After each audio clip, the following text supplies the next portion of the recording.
이스라엘과 이스라엘을 둘러싼 중동 여러 나라들의 상황을 특히 다른 언론에서는 자세히 다루지 않는 이슈들을 자세히 들여다보고 분석해보는 이스라엘 투데이. 오늘도 역시 김소미 씨와 또 브레드TV의 중동 전문 연구원이신 조현영님과 함께 하겠습니다. 어서 오십시오. 예, 안녕하십니까. 먼저 지난 한 주간 동안 이스라엘에서 어떤 일들이 있었는지 간추린 소식부터 전해 듣겠습니다. 지난 한 주간 이스라엘과 중동 소식입니다. 4월 11일 100여 명의 팔레스타인 시위대가 서안지구 나블루스 외곽에 있는 유대인 성지 요셉의 무덤을 훼손했습니다. 시위대는 요셉의 무덤에 화염병을 투척하고 내부 시설을 파괴해 무덤이 심각하게 파손됐습니다. 같은 날 이스라엘 중앙은행이 3년 만에 처음으로 기준금리를 인상하면서 미국과 일부 유럽 국가 중앙은행들의 통화 긴축 대열에 합류했습니다. 이스라엘 은행은 기준금리를 역대 최저인 0.1%에서 0.35%로 0.25%포인트 올렸습니다. 이스라엘은 11년 만에 최고로 치솟은 인플레이션으로 인해 3년 만에 금리를 인상했지만 이스라엘의 금리 인상은 다른 선진국에 비해 느릴 것이라고 아미르 야론 이스라엘 은행 총재가 밝혔습니다. 4월 13일 서안지구 제닌 지역에서 이스라엘군과 팔레스타인 주민들 사이에 교전이 벌어져 6명의 팔레스타인 주민이 사망했습니다. 이스라엘군은 서안지구에서 테러 용의자 체포와 불법 무기를 압수하기 위한 대테러 작전의 일환으로 총 18명의 용의자를 체포했습니다. 4월 14일 이스라엘 공군이 시리아 수도 다마스커스 인근에 또다시 공습을 실시했습니다. 이번 공습은 지난 4월 9일에 이어 일주일 새 두 번째 있었던 공격입니다. 시리아 국영 산하통신은 이스라엘의 공습이 다마스커스 인근의 특정 지점을 목표로 삼았다고 전했으며 인명피해는 밝혀지지 않았습니다. 4월 15일 예루살렘 성전산의 아라크사 사원에서 무슬림과 이스라엘 경찰 사이에서 충돌이 일어나 최소 160명의 무슬림이 부상을 입었습니다. 경찰은 새벽 4시경 수십 명의 무슬림 청년이 팔레스타인 국기와 하마스 깃발을 들고 돌을 던지며 행진하기 시작했다고 설명했습니다. 시위의 격화를 막기 위해 경찰이 사원에 진입하면서 유혈 사태가 발생했고 이날 있었던 충돌로 인해 약 400명의 무슬림이 체포됐습니다. 네, 지난 한 주간도 참 이스라엘에서 정신없이 많은 일들이 있었습니다. 먼저 오늘 자세히 들여다볼 첫 번째 이슈 확인해 보도록 하죠. 네, 첫 번째 소식입니다. 무슬림의 라마단과 유대인의 유월절 그리고 기독교인의 부활절이 겹친 이번 시즌에 무슬림과 유대인의 충돌에 대한 우려가 현실이 되고 있습니다. 지난 4월 15일 예루살렘 성전산에 위치한 아라크사 사원에서 팔레스타인 시위대와 이스라엘 경찰이 충돌해 최소 160명이 부상을 입었는데요. 사건은 새벽 4시경 팔레스타인 국기와 하마스 깃발을 들고 돌을 던지며 행진하던 무슬림 시위대의 시위 격화를 방지하기 위해 경찰이 사원에 진입하면서 시작됐습니다. 무슬림들은 진입하는 경찰을 향해 돌을 던지며 바리게이트를 쳤고 경찰은 이에 대응해 최루가스와 섬광 수류탄으로 대응했습니다. 이스라엘의 칸 라디오는 이날 발생한 무력 충돌로 인해 400명이 넘는 시위 참가자가 체포 및 구금됐다고 전했습니다. 이에 대해 이웃 무슬림 국가인 요르단과 아브라함 협정의 당사국인 아랍에미리트, 바레인, 모로코가 이스라엘 경찰의 무력 사용을 비판하면서 긴장은 중동 지역 전체로 번져가고 있습니다. 우려했던 일들이 일어나고 있어요. 그 뉴스에서는 아라크 사원이라고 하지만 이제 사실은 황금 사원 앞마당인데 우리는 황금 사원이라고 그래야 더 잘 알아들을 것 같아서 제가 이렇게 이야기합니다. 여기서 무슬림들하고 이스라엘 경찰들하고 이제 충돌이 일어나서 많은 부상자가 발생했다고 하는데 왜 이스라엘 경찰들이 이 안에 들어가서 충돌이 일어난 겁니까? 예, 그 10년 만에 그 라마단하고 유월절하고 부활절이 3대 절기가 이제 일요일 날 겹쳤거든요. 그러다 보니까 기독교인, 무슬림인, 정통파 유대인들이 다 모였던 것이죠. 그래서 이스라엘 경찰이 이제 안전 차원에서 이제 분할을 시켜놨어요. 서로 이게 섞이지 않도록. 그런데 아랍 쪽 그 시민들이 이제 뭐 돌과 이런 병원 같은 거 투척하고 또 중간 그 진입로에서 좀 칼부림 사건도 있고 그래서 이제 좀 아수라장이 됐죠. 그래서 그거를 이제 정리하기 위해서 이스라엘 경찰이 황금사원 마당까지 들어간 거군요. 예.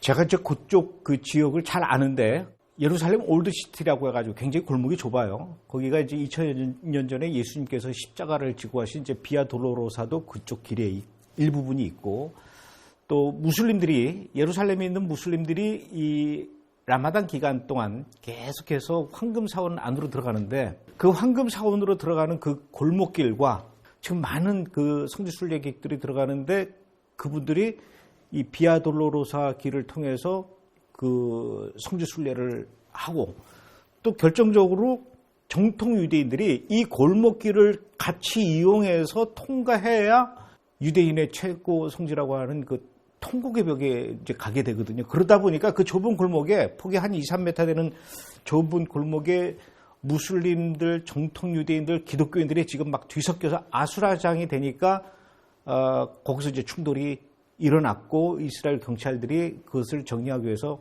들어갔다가 무슬림들이 이제 이스라엘 경찰들하고 붙은 거군요. 예.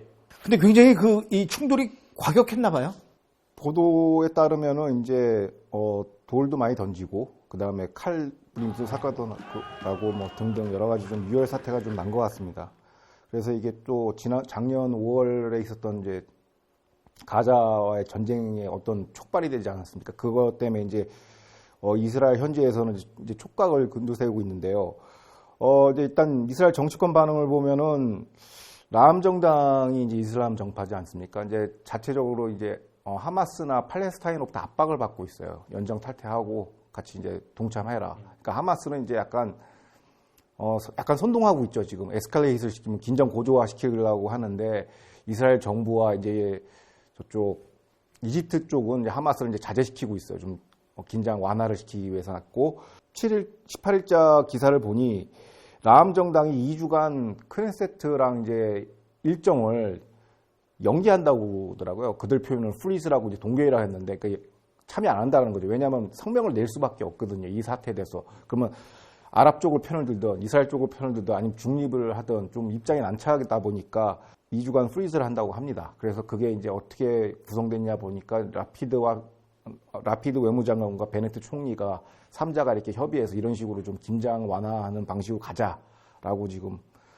이스라엘 정계는 움직이고 있습니다. 이게 또 뭐 인티파다로 이어질지도 모른다라는 그런 우려도 있죠. 우려는 항상 있죠. 왜냐하면 지금 일어나도 놀랍지가 않거든요. 지금 상황은 작년이랑 구도가 똑같은데 이게 매번 라마단과 그 6월절 이렇게 겹치게 되면은 이런 일들이 일어나죠. 그렇죠. 매년 그래왔죠. 근데 작년이 좀 차이가 있었던 건 그게 이제 전쟁으로 이제 촉발된 건데 항상 이제 활화산이죠. 언제 터지냐 문제니까 지금 관련된 플레이어들 이른바 영내 뭐 감독님 잘 아시겠지만 요르단 쪽에서 이제 이쪽 아락사 템플마운트 관장하고 있고 뭐 여러 가지 이해관계들이 복잡하지 않습니까? 주변국들이. 그래서 한쪽에서는 좀 완화하고 한쪽에서는 좀 높이고 약간 이런 형국입니다. 이번 충돌로 인해서 이스라엘하고 아브라함 협정을 맺었던 그 아랍에미레이트하고 바레인 이런 나라들도 이스라엘 측을 비난했지만 아브라함 협정 국가는 아닌데 어쨌든 요르단이 조금 더 강하게 이스라엘 측을 비난했다고 그러더라고요. 예, 근데 요르단 국왕이나 그쪽 정치 그 권력 구도를 보면은 약간 무슬림 형제단하고 아주 깊은 연관성이 있습니다. 그래서 그쪽에 아마 영향을 받는 게 아닌가라고 현지에서는 보고 있습니다. 그런데다가 또 그 아라크사 앞마당 거기를 그 요르단 관리해요 지금. 아주 굉장히 복잡한 지역이 바로 이곳인데 빨리 이 문제가 해결되려면 라마단도 끝나고 6월절도 끝나고 그래야 될 것 같아요. 그렇죠. 진짜 4월달 일단 지나야죠.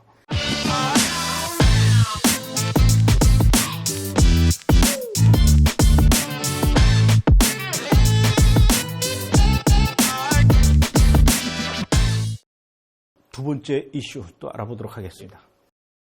네, 이스라엘과 팔레스타인 간 긴장이 고조되고 있는 가운데 이번에는 팔레스타인 주민들이 유대인 성지인 요셉의 무덤을 훼손했습니다. 지난 4월 9일과 11일 두 번에 걸쳐 텔아비브 테러의 용의자인 라드 하젬을 사살한 것에 대한 보복으로 100여 명의 팔레스타인 시위대가 요셉의 무덤을 파괴한 건데요. 공개된 사진을 보면 요셉의 무덤이 심각하게 파손됐고 비석에는 불에 그을린 흔적도 남아 있습니다. 서안지구 나블루스 내에 위치한 요셉의 무덤은 유대인의 성지지만 현재는 팔레스타인 자치정부가 관리하고 있으며 유대인들은 군 병력의 호위 속에 월 1회 방문이 허용되고 있습니다. 유대 최대의 명절인 6월절을 앞두고 벌어진 이번 사태로 인해 이스라엘과 팔레스타인 간의 갈등은 더욱 첨예해지고 있습니다. 이번에는 황금사원 안에서 충돌이 일어나기 일주일 전에 서한 지구의 나블루스에 있는 그 요셉의 무덤을 이 팔레스타인 사람들이 불을 질렀어요. 팔레스타인 자치지구 안, 그 서한 지구 안에서 유대인 무덤을 공격하는 일들은 그렇게 흔치 않는데 먼저 이 사건에 대해서 좀 자세히 설명 좀 해주시죠. 예, 그 사건 개요가 이제 지난 9일 밤과 11일 오전에 두 번에 걸쳐서 일어났거든요. 근데 팔레스타인 테러범 하젬에 대해서 이제 이스라엘 당국이 사살을 했지 않습니까? 거기에 대한 보복으로 100여 명의 팔레스타인 시위대가 그 요셉의 묘로 몰려가서 화염병 투척은 물론 내부 시설을 파손했습니다. 그래서 피해 상황에 대해서는 현지 언론에 따르면은 묘비는 물론 내부에 이제 묘소 안에 샹들레 장식물, 그 다음에 물탱크, 전기시설 등이 파손됐다고 전했습니다. 재밌는 게 이 요셉의 묘 위치가 요르단강 서안 지역 나블루스 내 성지, 유대 성지거든요. 근데 이게 관할권이 이스라엘이 아니라 팔레스타인 자치기구가 관할권 하고 있고, 시설 관리 및 보호 책임이 이제 팔레스타인 당국에 있는데, 요번에 좀 관리를 소홀히 한 것 같습니다.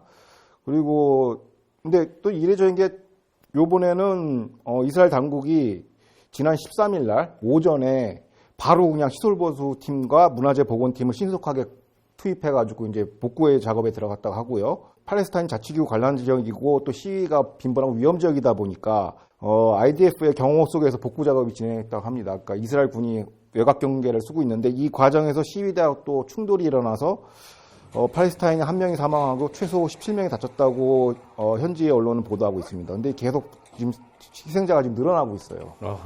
이 나블루스라는 곳하고 그 지난번에 테러리스트의 그 거주지가 있었던 제닌, 아주 그 유명한 곳입니다. 예, 유명한 곳이고 특히 나블루스는 팔레스타인 자치지역 중에서 가장 큰 도시이기 때문에 이 나블루스하고 제닌 이 두 군데에서 이스라엘 유대인들을 향한 그 테러를 일으키는 테러범들이 가장 많이 나오는 곳이에요. 성경에서는 이 나블루스를 세겜이라고 그러죠. 세겜이기 때문에 여호수아 24장 32절에 이스라엘 자손이 애굽에서 이끌어낸 요셉의 뼈를 세겜에 장사했으니 그렇죠. 요셉의 뼈를 애굽에서 갖고 와가지고 이 세겜, 지금 나블루스거든요.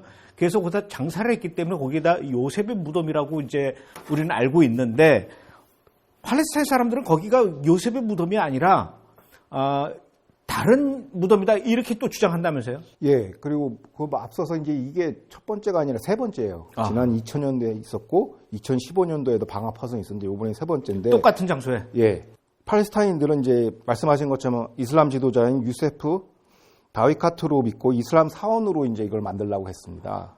그리고 이거는 이 요셉의 묘는 그 역사적 배경을 들여다보니까 1967년 중동 전쟁 때 장악하고 이스라엘 장악하고 나서 새롭게 이게 딱 묘를 장장했는데 1993년 오슬로 협정 이른바 이국가 해법을 체결하고 나서 2년 뒤에 이제 이스라엘군이 철수를 해서 이제 관할 당국이 이제 팔레스타인 자치기구로 넘어간 것이죠. 문제는 이렇게 그 팔레스타인 자치지구 안에 유대인들과 관련된 무덤이나 이런 유적지들이 많이 있단 말이에요. 헤브론에도 아브라함의 무덤, 이삭의 무덤이 있고 또 베들레헴에도 라헬의 무덤이 있고 이런 식이면은 앞으로 또 이 팔레스타인 자치지역 안에 웨스트뱅크 안에 있는 유대인과 관련된 어떤 유적지를 훼손하려는 그 팔레스타인 무슬림들의 시도가 계속 일어날 것 같아요.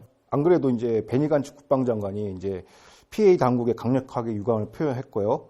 방화범 처벌은 물론 유대 성지에 대한 보호를 촉구했습니다. 특히 예배의 자유를 보장하라고 했는데 이게 좀 재밌는 대목인데 이스라엘 현지 언론은 이걸 어떻게 보고 있냐면 자 앞전에 말씀하신 이제 템플 마운트는 이제 아락사 선정 그거는 이제 관리 책임은 이스라엘이에요. 이스라엘이 관리하고 있고 또 뭐 각종 영상을 보면은 아랍인들 그 팔레스타인 아랍인들 마음대로 들어가서 이제 라마단 이제 예배를 드리고 평화롭게 드릴 수 있는 그 공간을 확보해 줬는데 요셉의 묘는 이제 피해 관리 당국에 들어가서 연 1회밖에 허용이 안 되고 하다 보니까 유대인의 예배의 자유가 역차별 당하는 거 아닌가, 이중잣대가 아닌가라는 비판이 현지에서 일고 있습니다. 제가 예전에 그 세겜에 들어갈 때도 나블루스 들어갈 때도 그 이 이스라엘 군인들이 지키고 있는 체크 포인트를 거쳐서 이렇게 들어가거든요. 들어가는 거는 맘대로 들어가요. 근데 나오는 건 이제 맘대로 못 나오죠. 이스라엘. 이제 특히 이제 저같이 외국인들은 이스라엘 군인들이 이렇게 들여보낼 때 너 꼭 들어가야 되겠니? 들여는 보내주겠지만 살아서 나올 수 있기를 바라겠다라면서 이렇게 들여보내줘요. 그거 굉장히 무섭지. 예. 그 정도로 살벌한 동네가 이 나블루스입니다.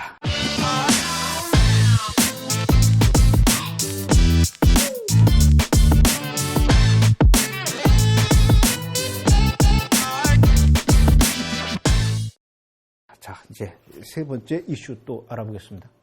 이란 핵 합의를 위한 협상이 구부 능선을 넘었지만 여전히 이란과 미국 간 이견은 좁혀지지 않고 있습니다. 미국 정부가 현재 테러 단체로 지정된 이란 혁명 수비대를 테러 조직 리스트에서 제거하지 않겠다고 발표한 건데요. 호세인 아미르 압둘라히안 이란 외무장관은 이에 대해 미국 대통령이 합의에 대한 의지가 있다면 이란에 새로운 제재를 가하는 대신 행정명령을 통한 선의를 보여야 할 것이라고 말했습니다. 한편 이란이 이라크 내에 무기를 징발해 러시아 측에 공급한 정황이 포착돼 논란이 일고 있습니다. 현지 언론은 이란이 이라크에 상주하는 이란 대리 세력의 민병대와 정보망 조직을 통해 무기를 징발했고 항공편으로 이를 러시아에 공급했다고 전했습니다. 지금까지 보도를 보면은 이란 핵 복원 협상 거의 구분능선을 넘었다 이렇게 이야기를 하는데 지금 어떻게 돼가고 있습니까? 예, 이거 협상 말씀하신 것처럼 이제 구분능선을 넘었다고 이제 평가되고 있어요. 거의 다 왔다고 했는데 현재 이란과 미국은 이란 혁명수비대 IRGC의 외국 테러 조직 FTO 리스트의 지정을 철회를 놓고 지금 이견을 좁히지 못하고 있습니다. 미국은 현재 그 이란의 혁명수비대를 테러 단체로 지정하고 있는데 왜 이란은 이 혁명수비대를 테러 단체에서 지워달라고 이렇게 계속 요구를 하는 겁니까? 그리고 이게 계속 유지되면 이란에게는 어떤 불이익이 있습니까? 예, 먼저 이제 최초 문제 제기가 어디서 일어나냐면 이란 의회 국회의원들이 100명이 이제 지난 10일 날 라이시 대통령에게 공개 선언을 보냈습니다. 혁명수비대는 테러 지정이 철회되지 않을 경우에 미국이 제시한 이란 핵 합의안을 비준하지 않겠다. 의회 비준이 필요하죠. 조약이니까. 그거를 않을 것이라고 이제 밝힌 바 있죠. 어떤 불이익이 되냐면 IRGC 혁명수비대가 그냥 일반 국방부가 아니라 여기서 이른바 핵개발 실무기관이에요. 그리고 핵개발은 물론이고 핵개발 필요한 재원, 금융, 자금 조달, 그다음에 부품, 여러 가지 이제 과학자 이런 인프라들을 조달한 그 주무 실무부처가 이제 IRGC인데 여기서는 뭐 핵개발뿐만 아니라 전략 무기인 미사일, ICBM 개발도 하고 드론도 개발하고 각종 다양한 그러니까 방위산업 무기 개발, 첨단 무기, 사이버전, 무주전까지 다 커버할 수 있는 초대형 방대한 조직입니다. 국내적 요인은 우리가 또 들여다봐야 되는데 이란 국내적 요인을 들여다봐야 되는데 이란의 그 권력의 양대축이 이제 원리주의 사제파들이 있고요. 이슬람 원리주의 있고 그다음에 군부 실세가 있는데 여기서 군부 실세에 해당되는 게 바로 이란 혁명 수비대 출신 전직 장성들이거든요. 이들이 정계에 막강한 영향을 행사하고 있고 이란 국회에 대다수 자수를 점하고 있어서 막강한 영향을 갖고 있습니다.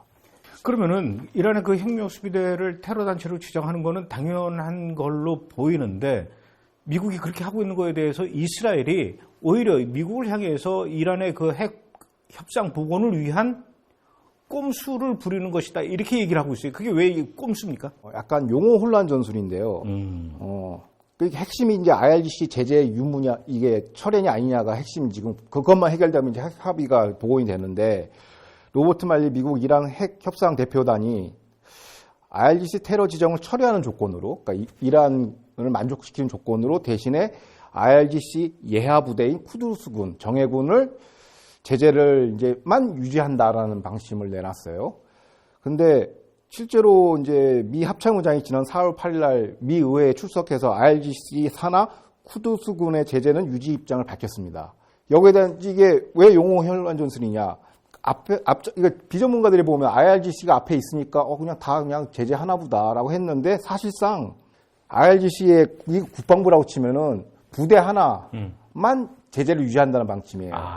그러니까 이게 뭐 산하군, 쿠두스군 그게 뭐야? 뭐 이게 헷갈리거든요. 이게 용어 혼란 전술을 지금 쓰고 있는 겁니다. 미국에서. 왜냐하면 여론을 잠재워야 되기 때문에. 근데 사실상 본질적으로 다르죠. 왜냐? IRGC 쿠두스군은 그 집행하는 이제 업무가 작전 범위가 이제 주로 이제 이란의 대리 세력, 중동 내 이란 대리 세력의 하마스, 헤즈볼라, 후티 반군 등등등 이제 지원하는 비대칭 테러 세력이고 특수작전만 수행하는 데고 이른바 핵개발 아까 말씀드린 그 집행하는 부서는 바로 IRGC 본산이죠. 그러니까 우산 조직이죠. 예하부대. 근데 예하부대만 제재를 걸어놓는다고 하니 당연히 이스라엘 현지 전문가들은 노발대발하죠. 그럼 사실상 그러면 핵개발 용인하는 거 아니냐라는 비판이 일어나고 있고요. 그래서 이걸 꼼수라고 지금 이스라엘 와이네트는 보도하고 있습니다. 정신 바짝 차리고 이야기를 들어야 되겠네요. 예. 그냥 뉴스에 나오는 대로만 하면은 그렇죠. 뭐 지금 미국이 잘하고 있다 이렇게 생각할 수도 있겠는데. 그렇죠. 그냥 뒤 잘라버리고 IRGC 제재 유지 뭐 이렇게 보도가 헤드라인 이렇게 나가버리면 이제 혼란스럽죠. 이런 와중에 이란이 지금 이라크에 있는 이란의 무기를 징발해서 러시아 쪽에 지금 제공을 하고 있다 이런 정황이 나왔나 봐요. 이 얘기는 그만큼 러시아가 지금 무기가 부족하다는 얘기입니까? 아니면은 왜 이렇게 이라크에 있는 무기까지 러시아가 가져가는 거죠? 저 우크라이나 침공 개전 당시에 이제 서방이 이제 러시아에 대한 제재를 했지 않습니까? 금융 제재뿐만 아니라 무역 제재인데 어떤 무역 제재냐면 전략 물자에 대한 이제 무역 제재를 한 거예요.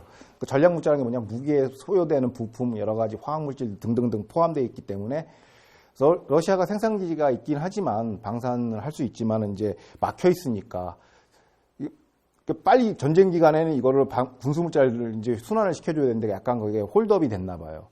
그래서 이란의 암시장 네트워크를 활용해서 그걸 우회해가지고 이제 무기를 조달받는 그런 방식인데요. 지난 10일 영국 가디언지에 따르면은 이란의 불법 암거래 네트워크를 통해서 다양한 군수물자를 조달받았는데 그 무기 체계가 이제 RPG, 대전차 화기, S-300 로켓 등을 이라크에서 징발해서 이란으로 옮겨와서 요거를 갖다 항공편으로 러시아로 보내는 이런 이제 암시장 네트워크가 새로 구축이 됐다고 합니다. 근데 이게 그럼 이게 뭐 그냥 일회성이냐? 근데 이게 좀 국제정치학적으로 시사하는 바가 크다고 합니다. 이게 왜냐하면 국제 무기 시장의 이제 판도가 바꾸는 행위이고요. 그 다음에 이라크 내 미국이 남기고 간 무기 체계들이 많아요. 그거를 이제 뽑아가지고 이제 러시아에 공급하는 약간 좀 희한한 형국이 되는 것이죠. 그래서 이제 중동이 잘못하면 무기 암 시장까지도 그 중심지가 허브가 될 수가 있다라는 이제 우려가 현지에서 나오고 있습니다. 그 무기가 어느 나라 거냐가 또 굉장히 중요한가 봐요. 예, 그리고 여기 S-300 로켓은 이게 사실상 러시아 기술을 만든 기술인데 이제 이란산이라고 이름만 바꾼 거 뭐 이런 이유니까 아무래도 무기 체계를 같이 공유해야 전술을 쓰기가 좋으니까 뭐 이런 이란과 이제 그 교류가 이제 밀접하다 보니까 이렇게 바로바로 이제 활용하는 것 같습니다. 알겠습니다. 오늘도 고맙고요. 다음 주에 또 계속 이야기를 들어야 될 것 같습니다. 오늘 여기까지 하죠. 고맙습니다. 감사합니다.